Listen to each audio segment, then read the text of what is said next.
Banyak penderitaan di dunia.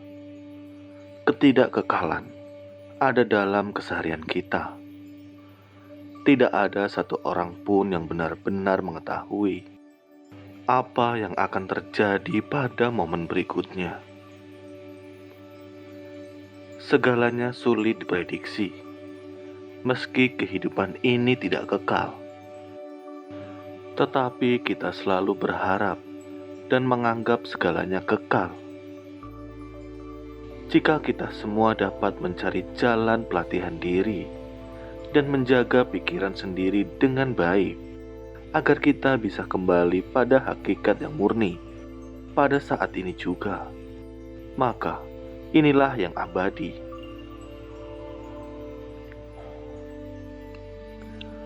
Saya sering berkata bahwa kita harus menggenggam saat ini dan mempertahankan niat baik yang timbul seketika. Meski niat baik hanya muncul seketika, niat inilah yang harus kita pertahankan selamanya.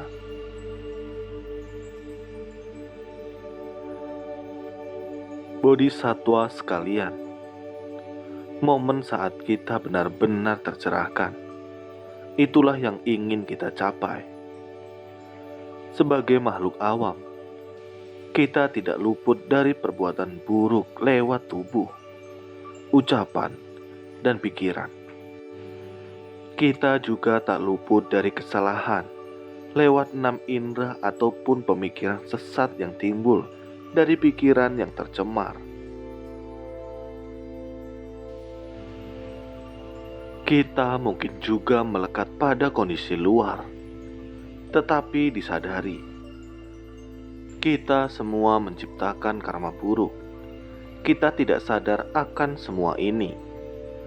Kita barangkali melakukan ini. Artinya, kita tidak sengaja atau tidak menyadarinya. Tubuh, ucapan, dan pikiran kita tanpa sadar menanam benih sebab. Kini kita harus menuai akibatnya. Karena kita yang menciptakan karma buruk ini, akibatnya pun akan kita terima. Karena itu, pada masa kini kita bertemu berbagai masalah. Di masa lalu kita mungkin menjalin jodoh buruk atau menanam benih yang tidak baik. Buah atau akibatnya bisa muncul pada saat ini. Jadi, kita harus berintrospeksi atas masa lalu, masa kini, bahkan masa depan. Juga atas pemikiran salah yang timbul akibat pikiran yang tercemar. Masa lalu dan masa depan tidaklah nyata. Yang paling penting ialah menggenggam niat saat ini. Inilah yang paling nyata. Namun, kita seringkali lupa akan masa kini. Kita sering memikirkan apa yang dilakukan orang terhadap kita di masa lalu, atau memikirkan bagaimana membalasnya di masa depan. Kita malah lupa untuk menggenggam niat baik saat ini. Jadi, pikiran yang tercemar atau pikiran kacau seperti ini jangan terus kita simpan dalam batin, sehingga kita sibuk memikirkan masa lalu dan masa depan, lalu kehilangan masa kini. Kita tidak boleh kehilangan masa kini.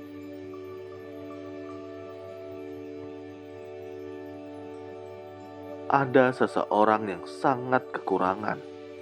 Sebagai yatim piatu, sejak kecil dia berjuang untuk bertahan hidup.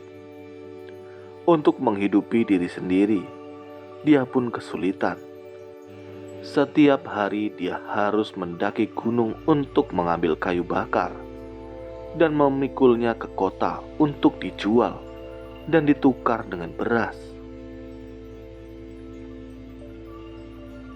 Suatu hari, dia berangkat lebih awal dan menebang kayu sedikit lebih banyak dari biasanya.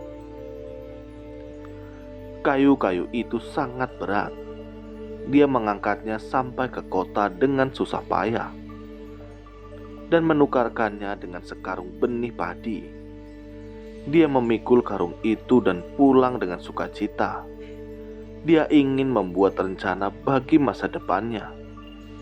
Dia ingin menanam padi di depan rumahnya.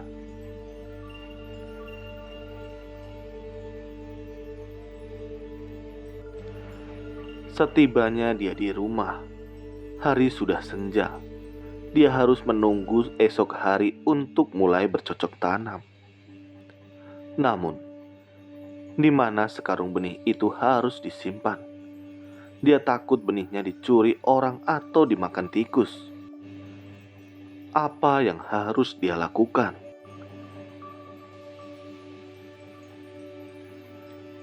Dia merasa tidak tenang. Lalu, dia melihat di rumahnya ada balok penyangga. Dia berpikir, itulah tempat yang paling aman. Jadi, dia mengikat karung itu dengan tali, lalu menggantungkannya pada balok tersebut. Dengan sangat kuat, dia merasa tenang, lalu terbaring sambil mengawasi karung itu. Sambil terus melihat karung benih itu, dia berpikir, besok aku akan memulai bercocok tanam. Aku harus mencabut rumput di lahan itu sampai bersih, lalu menaburkan benih di sana. Setiap hari aku akan mencabut rumput liar. Beberapa hari kemudian, aku akan melihat tunas padi mulai tumbuh.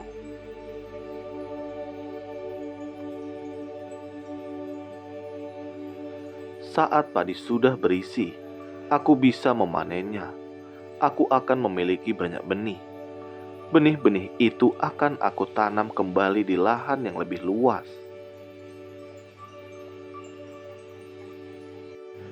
Jika aku menanam semua benih yang kumiliki, wah, lahan sawahku akan sangat luas. Aku akan terus giat bercocok tanam. Suatu hari, padi akan menguning dan aku akan memanen hasil yang berlimpah. Saat itu aku akan memiliki lumbung yang besar yang bisa menyimpan begitu banyak benih. Aku akan menjualnya, lalu membangun rumah.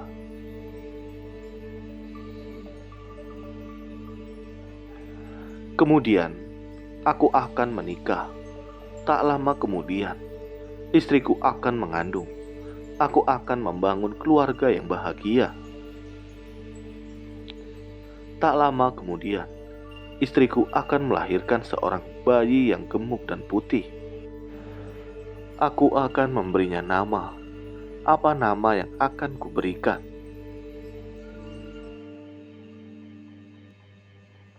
Dia terus memikirkan nama yang ingin dia berikan nanti. Kebetulan, atap rumahnya berlubang, sehingga dia bisa melihat cahaya bulan dari sana. Bulan di malam itu sangat indah. Dia berpikir, bulan adalah nama yang bagus. Ya, itulah nama yang akan kuberikan.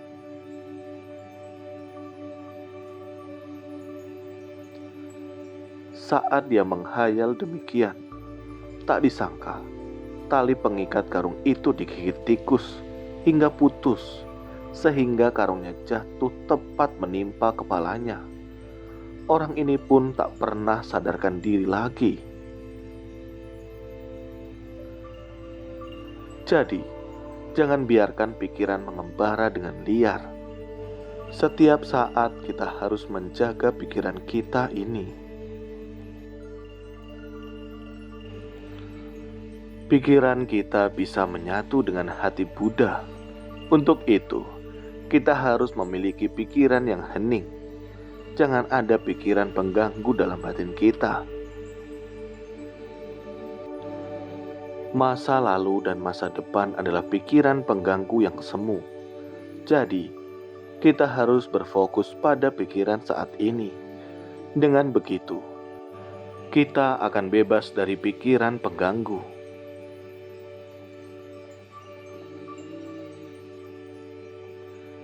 Kita hendaknya bersama-sama berlatih sepenuh hati untuk memiliki hati Buddha.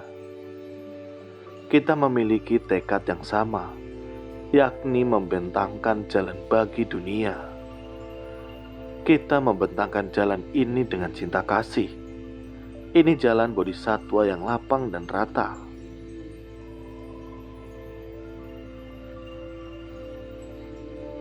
Terima kasih. Semoga bermanfaat.